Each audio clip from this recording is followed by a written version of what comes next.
آداب اللغة في مصر. تفضل سعيد. بسم الله الرحمن الرحيم والصلاة والسلام على رسول الله.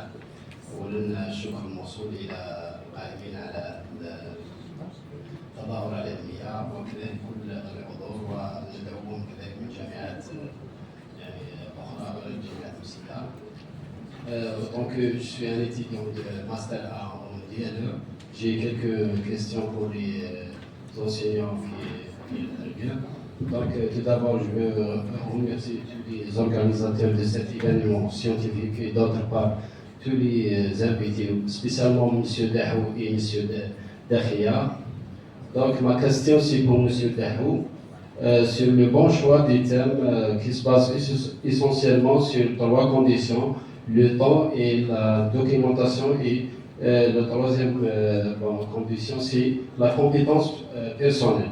Vous expliquez encore plus l'aspect de compétence personnelle, c'est-à-dire comment, en tant que des étudiants, comment on peut avoir cette condition. Ma deuxième question c'est pour Madame Chekhi. Elle a dit que la recherche scientifique, c'est une recherche de soi. Donc, je lui ai expliqué cette relation entre un variable ou bien entre la recherche scientifique et une variable psychologique. Je lui ai détaillé dans cette relation. Merci bien et salam alaikum. Merci Halim. Donc la première question est destinée à professeur Dahou et professeur Dakhia. Monsieur Dahou, Monsieur Dakhia, qui va répondre à sa première question. S'il vous plaît. Bismillahirrahmanirrahim. Si j'ai bien compris, donc il s'agit de la sélection, du choix du sujet, du thème, etc. À mon avis, donc c'est des questions de gestion. Gestion des études, gestion bien sûr du temps, gestion de l'espace aussi, et surtout gestion des projets. Le projet bien sûr de thèse. Mais ce projet de thèse doit s'inscrire dans ce qu'on appelle un projet de vie. Parce que c'est vrai que vous vous préparez bien sûr, parce que la question est là. Si vous avez une vision à court ou à moyen terme, donc, à mon avis, donc, il va y avoir blocage. Mais si vous avez une vision à long terme et qui s'inscrit bien sûr dans ce qu'on appelle un projet de vie, donc là, vous allez résoudre le problème. Et c'est pour cette raison que votre sélection, votre choix du thème doit s'inscrire dans cette stratégie. Parce que obtenir le diplôme, oui, mais pourquoi faire? Donc c'est ça un petit peu. Donc vous avez un projet d'études, c'est vrai, je vais préparer ma thèse, etc. Mais il doit s'inscrire dans ce qu'on appelle un projet de vie. Donc c'est ça un petit peu la condition, à mon avis, sine qua non du choix et de la sélection, bien sûr, de ce thème ou de toute chose. Monsieur Dac. Bien. Vous savez, j'ai toujours mis en application le principe de Socrate. Socrate, rappelez-vous qu'il s'essayait autour d'une table avec une personne et lui dit: est-ce que tu te connais? La personne généralement lui dit: bien sûr que je me connais. Et Socrate lui montre justement qu'il ne se connaît absolument pas. Donc lorsqu'on parle de compétences personnelles, dans un premier temps, c'est quoi une compétence? Et attention, lorsque je vous pose la question de savoir ce qu'est une compétence, s'il vous plaît, ne me répondez pas en me donnant les définitions que vous avez apprises à l'université. Non. Ce qui m'intéresse, c'est comment est-ce que vous comprenez le terme compétence dans votre tête. Quelle est votre vision des choses? Lorsque je parle de compétence, qu'est-ce que la compétence de manière générale? C'est le fait d'être capable de mobiliser un certain nombre de ressources. Vous voyez, c'est ça les ressources. Lorsque je dis les ressources, ça pourrait être des ressources matérielles, ça pourrait être des psychologiques, ça pourrait être tout ce que vous voulez. Lorsque je parle de compétences personnelles, qu'est-ce que cela signifie? Cela signifie qu'en tant qu'étudiant, voilà, en tant qu'enseignant, je dois connaître, je dois me connaître, c'est-à-dire finalement, je dois me poser la question, qu'est-ce que je maîtrise? Si par exemple je suis en langue étrangère, est-ce que je maîtrise suffisamment la syntaxe? Est-ce que je maîtrise suffisamment la grammaire? Est-ce que j'ai certaines cultures de la langue? Est-ce que je ne l'ai pas? C'est-à-dire que lorsque vous vous posez toutes ces questions-là, vous savez exactement quelles sont vos limites ou quelles ne sont pas ces limites. Tout à l'heure, j'aurais voulu l'expliquer, mais je n'ai pas eu le temps. Au départ, Vous avez dit que le concept est important. Dans la vie quotidienne, nous ne faisons pas la différence entre le point de vue et l'opinion. Vous ne faites pas la différence.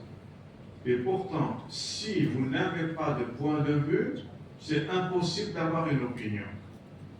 Suivez-moi bien. Le point de vue, au sens concret du terme, c'est quoi? C'est le lieu où je me place pour voir quelque chose. Je suis là face à vous. Est-ce que je sais ce qu'il y a derrière moi? Non. C'est un positionnement théorique aussi. Donc c'est en fonction du point de vue que j'ai, où je me place, que je vais avoir telle opinion. Right. Et c'est cette opinion qui va me permettre d'avoir tel comportement, telle attitude et telle conduite. Suivez-moi bien s'il vous plaît. Si je vous pose encore une fois la question de savoir ce qu'est une idée, ce qu'est une pensée, tout le monde le sait. Bon, maintenant, si je vous demande de l'expliquer concrètement, vous êtes un peu embêté. Écoutez bien. Vous avez une première idée qui rencontre une deuxième idée. C'est quoi le résultat? C'est une pensée. Fikra. Zaïd fikra. Tusawi i'tiqad. Le résultat d'une pensée. Le résultat d'une pensée, c'est quoi? C'est un jugement.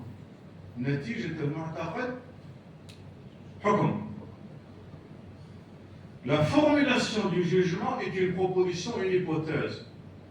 Sirat al-hukm. Il y a iqtirah ou faradiyya. C'est comme ça que vous devez réfléchir. Une idée plus une idée me donne une pensée, le résultat d'une pensée c'est un jugement, la formulation du jugement est une proposition, est une hypothèse. Si vous êtes capable de réfléchir de la sorte, vous allez pouvoir aller assez loin. Et donc les compétences personnelles, c'est le fait que je connaisse mes limites. Je vais reprendre pour l'embêter l'intitulé du docteur Chéri. Des fois, très souvent, lorsque vous êtes sur le point de soutenir, ou alors lorsque vous avez soutenu votre mémoire de master, votre thèse de doctorat, il y a une chose que le jury ne peut pas rater. C'est pas possible, il commence par critiquer votre titre. Et généralement, qu'est-ce qu'on vous dit? On vous dit ce titre il est incomplet. Le corpus, il n'y a pas le contexte, il n'y a pas. S'il vous plaît, sachez-le une fois pour toutes. Un titre, les seuls responsables du titre, c'est le doctorant, le macérant et le directeur de mémoire ou le directeur de thèse. C'est une négociation entre eux. Et le titre, il peut être descriptif, il peut être informatif, il peut être énigmatique, il peut être polémique, c'est vous qui choisissez. Donc ne dites pas aux gens comme cela, le titre il est incomplet. Pour reprendre le titre du docteur Chéri, qu'est-ce qu'elle a fait? Est-ce que c'est un titre descriptif? Non. Est-ce que c'est un titre informatif? Non. C'est quoi? C'est un énoncé. Et en tant qu'énoncé, pour lui donner davantage de valeur, elle aurait pu le mettre entre guillemets. Pourquoi? Parce que son titre, c'est quoi? C'est un propos. Quelqu'un a dit quelque chose, ou a recommandé quelque chose. Vivre sa recherche et non pas la subir. Quelle que soit votre spécialité, que ce soit dans les sciences humaines ou dans les sciences ou techniques, que ce soit dans les langues ou dans d'autres domaines, vous devez avoir une maîtrise, pas parfaite, mais vous devez tout simplement avoir une maîtrise acceptable de la langue, parce que la langue est votre outil de travail, même si vous êtes un scientifique. Parce que, écoutez, mais la thèse, c'est un écrit.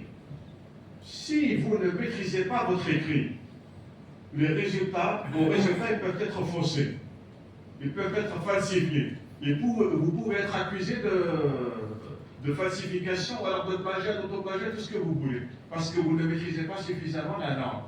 Donc votre outil de travail, vous devez en avoir une maîtrise acceptable. Pourquoi est-ce que tout à l'heure je vous l'ai dit? Je suis en français, donc ça signifie que le point de départ est à gauche, le point d'arrivée est à droite. Je suis en arabe, c'est l'inverse, donc le point de départ est à droite, l'autre il est à gauche. Tout cela, c'est une culture de la langue que vous devez tout simplement posséder. Et c'est pour cela aussi que vous êtes responsable, encore une fois, des termes et des concepts que vous utilisez. Parce qu'attention, il suffit juste de changer un terme, un mot, et votre thèse va partir dans une autre direction. Ce que j'ai proposé pour l'université de Ouargla, surtout pour les étudiants de master. Au départ, l'administration, qu'est-ce qu'elle demandait? Elle disait, écoutez, elle faisait une réunion, et elle demandait aux enseignants, s'il vous plaît, proposez des sujets ou des thèmes aux étudiants de master. Et nous avions toute une liste. Et les étudiants étaient complètement perdus. Ils étaient complètement perdus. Je leur ai dit, c'est pas comme ça qu'il faut se prendre. Et M. Fanon, il m'a dit, M. D'accord, comment est-ce que vous allez faire? Je lui ai dit, je leur ai proposé un canevas. Vous avez un thème. Je leur montre comment il le transforme en sujet. Le sujet, comment est-ce que vous lui donnez une problématique. La problématique, vous la faites reposer sur un objectif. L'objectif que vous transformez en question de recherche. La question de recherche que vous transformez en sous-question. M. Fanon, à ce moment-là, qu'est-ce que nous allons faire, nous? Si on, plutôt, qu'est-ce qu'ils vont faire les étudiants si on a fait tout le travail? Je dis non, cher Salah, on n'a pas fait tout le travail. Parce qu'attention, ils sont obligés d'aller rechercher la documentation. Ils doivent exploiter la documentation et le travail le plus difficile, c'est la rédaction. Bien. Vous allez dire par exemple quelle est la différence entre le thème et le sujet. Parce que parfois certains vous disent c'est du kiff-kiff au même. Le thème et le sujet c'est exactement la même chose. Certains vous disent non, le sujet est dans le thème. D'autres c'est l'inverse. C'est le thème qui est dans le sujet, pour moi. Et ça n'empêche que ma seule responsabilité. Nous avons d'abord le thème, ensuite le sujet. C'est quoi le thème? C'est quoi le thème, madame? Le thème, on va parabole faire. Le thème, c'est votre parabole. Et qu'est-ce que le sujet? C'est l'orientation toujours que vous allez donner tout simplement à la parabole. Quelqu'un n'a pas riché de votre quelqu'un n'a pas riché de Nilsa. C'est ça le sujet. Donc, qu'est-ce que le sujet? C'est l'orientation précise que vous allez tout simplement donner à votre thème. Vous voyez, c'est pour cela que le thème il est toujours général et le sujet, il est particulier, il est précis. Oui, je reviens justement. S'il vous plaît, si vous avez des questions, vous pouvez les poser en public. Voilà. Pour que je puisse donner la parole aux collègues. Tout à l'heure, l'intitulé du docteur Chéri. Bon, j'y reviens. Si vous mettez entre guillemets, c'est un énoncé. Donc quelqu'un a dit quelque chose. Si vous enlevez les guillemets, ça devient juste une phrase grammaticale. Mais elle, qu'est-ce qu'elle a dit? Vivre sa recherche et ne pas la subir. Cela signifie que c'est non seulement un conseil, mais c'est une recommandation. Mais tout à l'heure, je vous le disais, s'il vous plaît, quelle que soit votre spécialité, vous devez avoir une maîtrise acceptable de l'énonciation. C'est quoi l'énonciation? L'énonciation. 7. L'essentiel, la maîtrise de l'énonciation. Bien. Oui, s'il vous plaît. Je ne sais pas si elle l'a fait exprès ou pas. Il faudrait peut-être lui demander. Est-ce que vous avez vu le titre de Madame Chéri, du docteur Chéri? Il est écrit en 2 niveaux. Vous avez le premier niveau, vivre sa recherche. Ensuite, elle est revenue à la ligne. Et ne pas la subir. Elle aurait pu écrire ça de manière linéaire. Mais si elle avait écrit de manière linéaire, ça n'aurait pas été pertinent. Pour quelle raison? Parce que, en écrivant le titre sur 2 niveaux, qu'est-ce qu'elle m'a permis de voir? Elle m'a permis de repérer la structure de son titre et l'articulation du titre. Bon, maintenant, je vous l'ai dit, c'est une question d'énonciation. Par quoi commence le titre? Son titre commence par un verbe à l'infinitif. Par quoi se termine son titre? Par un verbe à l'infinitif. Je ne sais pas si elle a fait exprès, mais en tout cas, c'est ça la pertinence. Vivre, subir. Et entre les deux, qu'est-ce qu'elle a dit? Elle a dit vivre sa recherche. On n'a pas dit vivre la recherche, elle a utilisé un adjectif possessif. Et lorsqu'on parle d'un adjectif possessif qui renvoie à toi, c'est-à-dire que la personne, elle s'implique, ce n'est pas la recherche de l'autre, c'est ma recherche. Pourquoi est-ce que l'utilisation de l'adjectif possessif, elle est importante? Parce que pour comprendre un thème, pour comprendre le sujet il doit devenir votre sujet. Autrement dit, il y a un phénomène d'appropriation. Si vous ne vous sentez pas impliqué, il n'y a pas d'appropriation. C'est pour cela qu'elle a dit vivre sa recherche. Et du moment qu'un adjectif, ce n'est pas simplement une appropriation, c'est une responsabilité. C'est vous qui êtes responsable du devenir de cette recherche. Et ensuite, qu'est-ce qu'il y a? Un deuxième moment. Et conjonction de coordination, c'est deux éléments qui vont se succéder. D'abord, la vivre, ensuite, ne pas la subir. C'est une recommandation nette et précise. Ne pas la subir. La remplace quoi? Pronom personnel qui remplace justement la recherche. Vous voyez, lorsque vous commencez à vous interroger, s'il vous plaît, pour les masterants, reprenez votre avant-projet.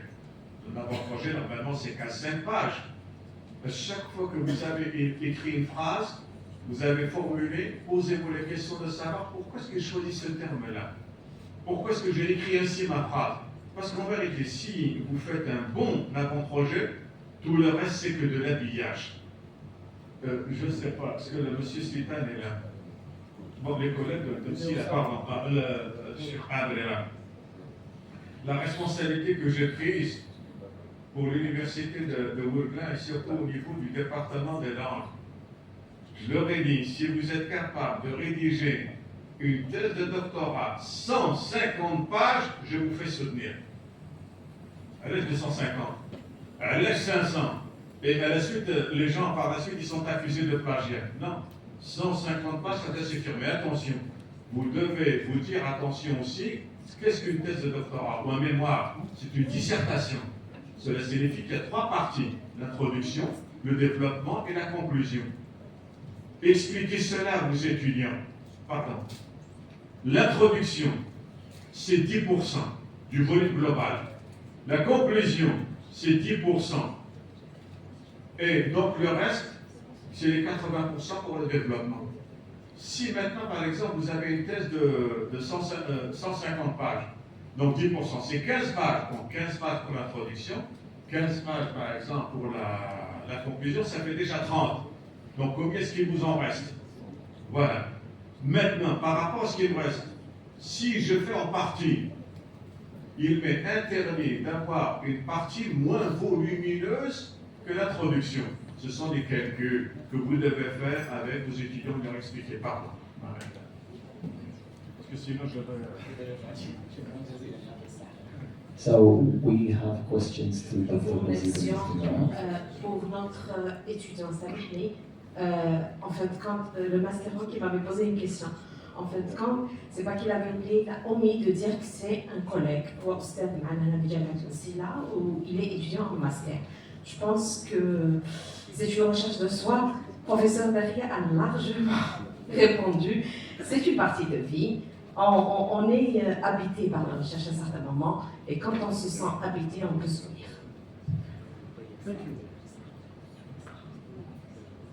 Okay, we give you the floor. So I welcome everyone here and thank you for your attendance. I just have a question for Mr. Touati, or two.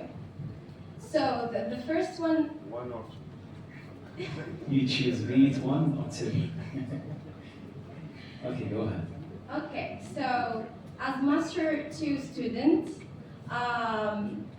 don't you think that the most, like the thing that prevents most of students from completing their works are due to psychological barriers, and what are the types and how we can like overcome them or make students aware of them?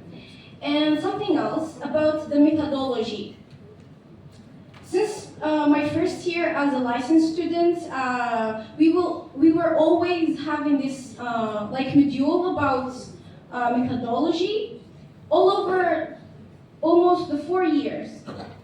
But when it comes to work, it looks unfamiliar. We are familiar with everything, but yet not familiar. So I think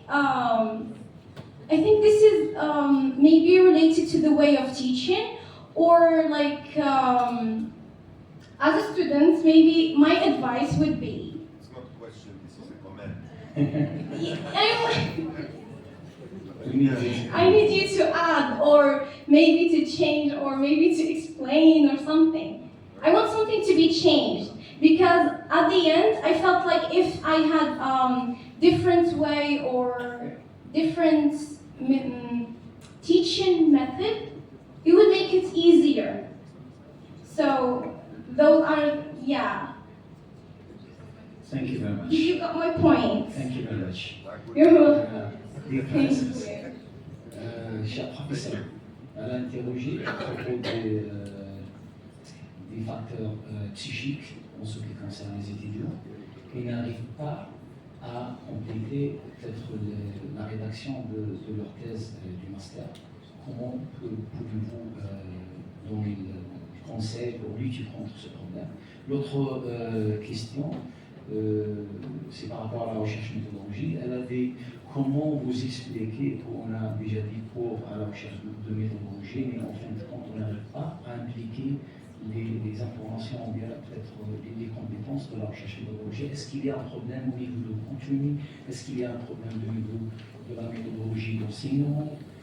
Voilà, c'est parole à vous. La question était pour M. Mourad. I'll give you the floor again. Okay. First of all, I would like to thank everyone that was involved in the organization of this event. My first question is for Mr. Tweti, and my second question is for Mr. Tayyip Bouaziz. Okay, go ahead. So, my first question is, Mr. Tweti, you discussed the concept of time and its effect within research and how important it is within the PhD research. So, do you think that focusing too much on time restricts the researcher's acquisition or competence or just the quality of research at the end of it all? Because why do we not focus on the quality more than how fast he delivers the research? Thank you very much. Thank you very much. So, elle a posé la question à propos du temps. Elle a dit pourquoi on prend le temps comme un facteur majeur afin de compléter la thèse. Pourquoi on ne concentre pas sur la qualité de la thèse ou bien le genre de compétences acquis par le doctorant ou bien l'étudiant? You have another question? Yeah, for Mr. Bouaziz. As I said, Mr. Tweti discussed the concept of time and how most researchers do not end up finishing on time. Do you find, within your experience, do you find that learners or researchers choose trendy topics that are supposed to be researched within the same year rather than timeless problems to solve? Okay. Thank you very much. You're welcome. Elle a posé la question à propos de choisir les thèmes. Pourquoi ne pas choisir les thèmes qui sont les plus peut-être modernes ou bien trendy, as you said? Est-ce que c'est une cause qui arrive à empêcher les étudiants de ne pas compléter leur thèse? Merci beaucoup et la parole est à vous, Monsieur Mourad. The floor is yours. Thank you very much, okay, for the students. Je tiens à remercier, bien sûr, les étudiantes pour leurs questions. Et en continuité, il y a quelque chose qui a été dit. Bon, on est un professeur d'anglais, parfois on a des lacunes en français, pour nous pardonner, nos chers collègues de langue française. Bon, projet de recherche, c'est un projet de vie, et c'est une identité académique. À travers ce projet de recherche, on est à la fin. You can answer in English. No, I'm speaking about something else. On doit avoir une identité épistémique, identité linguistique, identité scientifique, et on finit par une identité intellectuelle. Ou, surtout, un doctorant, normalement, à la fin, il doit influencer tout doctorant qui sera supervisé par ce professeur. This is okay to continue. Considering now the completion, okay, the question that was asked, psychological barriers or methodological barriers. Je me rappelle très bien, ça fait 4 ans, j'étais à l'université de Berkeley, et on a discuté quelque chose sur le master, si vous me rappelez, mon cher professeur. Et j'ai dit, Parfois, okay, again, let's say in English, sometimes we hold students account for the delay, the quality of research, the quality of language. But we have never asked the question about the time that is allocated for students to study. On ne peut pas demander d'un étudiant de finaliser un travail de qualité linguistique, scientifique et académique, et parfois cet étudiant n'a jamais dépassé les 10 heures de travail chaque semestre. Et on ne peut pas demander l'impossible de cet étudiant. Donc, so that to hold the student account for what he is saying or writing, at least we provide him with all possibilities to develop his competencies in research and language. Second question of methodological barriers. Sometimes students, okay, have to, let's say, listen, because this is something dialogical between the supervisor and the researcher. We do not start something unless we have consent on the methodology which is adequate, la méthodologie adéquate pour chaque point de recherche. Et non pas, research is not what we like and we do not like. La recherche, c'est pas ce que j'aime et je n'aime pas. La recherche, c'est ce que doit être. And then, time, okay. As we have to speak about time when we make research, also we have to speak about time while we are being prepared to go to research. And sometimes we speak about theoretical, mais le monde n'est pas aussi idéal. L'idéalisme n'existe pas à l'université. On doit aussi parler d'autres problèmes. Parmi ces problèmes, c'est le problème de pédagogie, le problème de nombre, le problème de contenu et le problème de pratique. Practice makes perfect. Si je pratique la recherche en technique universitaire dès la première année, normalement en arrivant au master, j'aurais dû développer beaucoup de compétences en domaine de recherche, sans parler de compétences qu'on doit développer au parcours d'un doctorat. Mais désolé, 30 heures de recherche, et parfois c'est des recherches théoriques. Qu'est-ce que ça veut dire la recherche? Qu'est-ce que ça veut dire une méthode? Qu'est-ce que ça veut dire un corpus? هذو ما يقطعوش الوقت. They will not help you to jump to the other side of the river. La recherche, c'est du pratique, et non pas de théorie. Thank you very much for your questions. Thank you, Dr. Moran, for your constructive comments. So in my turn, I answer the question of Mrs. Kahula, talking about the selection of the topic. Some teachers and some students use some bombastic words in their titles, and which is a very tremendous error. So the problem is not in choosing and selecting the difficult words as a topic, but the problem is how to use this topic. Use a topic selectively. Use some simple words, very expressive words. Words that are relevant to your content. Use short topics, short words, but very expressive. Avoid topics that are obscure and lengthy. I think the maximum is 11 words, maybe in a topic. So your words should be very expressive and very relevant to your topic. I think this error is about boosting. Some teachers boost in choosing the talk of themselves. They want to show off when selecting bombastic words in their topics. So the problem is not in choosing these bombastic words, but the problem is how to make this topic understandable, and everyone can search. Not all the topics are researchable. Put this in your mind. Not all topics are researchable, but there are certain things that we can research. Okay? Thank you.